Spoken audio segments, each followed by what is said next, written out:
But Peter wants to know, what are your thoughts on whether or not the carnivore diet is restrictive?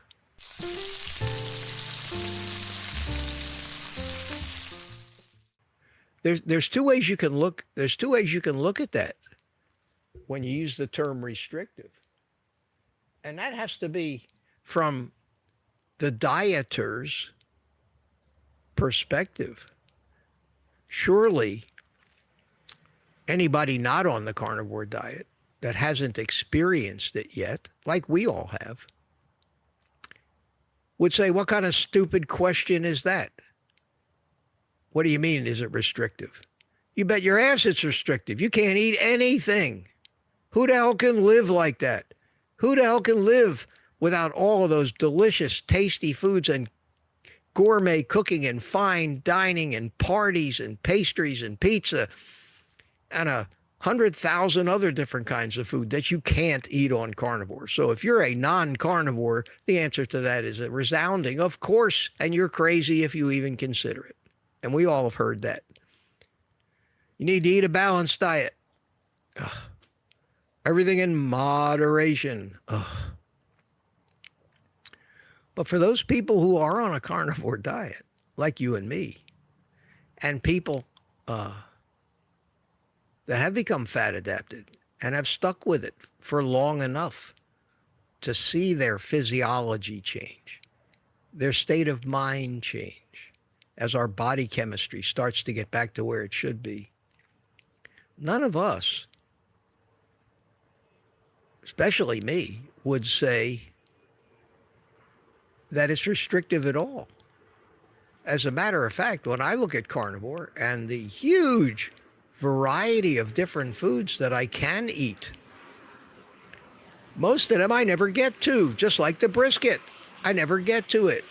I don't get to my salmon cakes often enough. I don't make my fried chicken wings often enough. I don't think about variety. Variety has become a non-issue for me and most carnivores.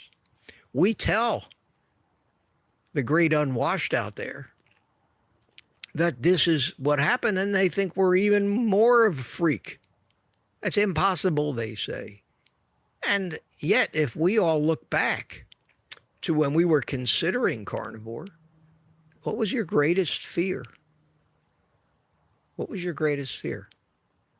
What's the reason why so many people never start this? Or why do they say, well, I'll just go keto so I don't have to be so restrictive. I can eat anything as long as I only eat a little bit of it and don't go over my carb allotment. And that's the beginning of the downfall of just about every diet on the planet that isn't carnivore, because you're ruled by those addictions.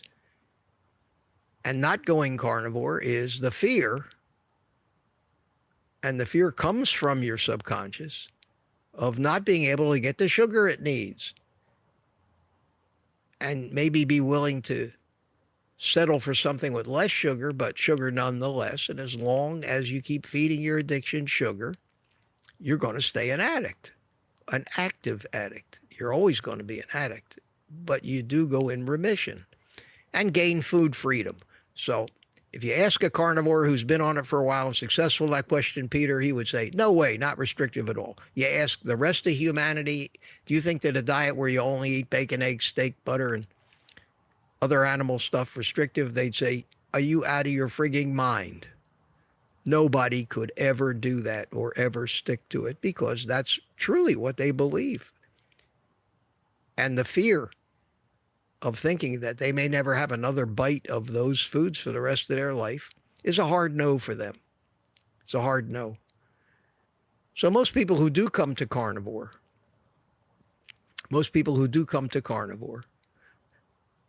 come because, and really take it seriously for the first time, because of their health is failing and there's so many chronic conditions and they're in pain, or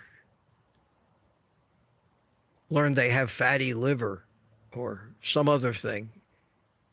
They give carnivore a try, and still most of them fail. But the few of us, I think, and there are just a few of us amongst the sea of humanity that have succeeded on this and are just happy with the food freedom, We're the ones who know that it is the way, it is the truth. So that's a great question. That's a great question, Peter. Thanks for that. Appreciate it.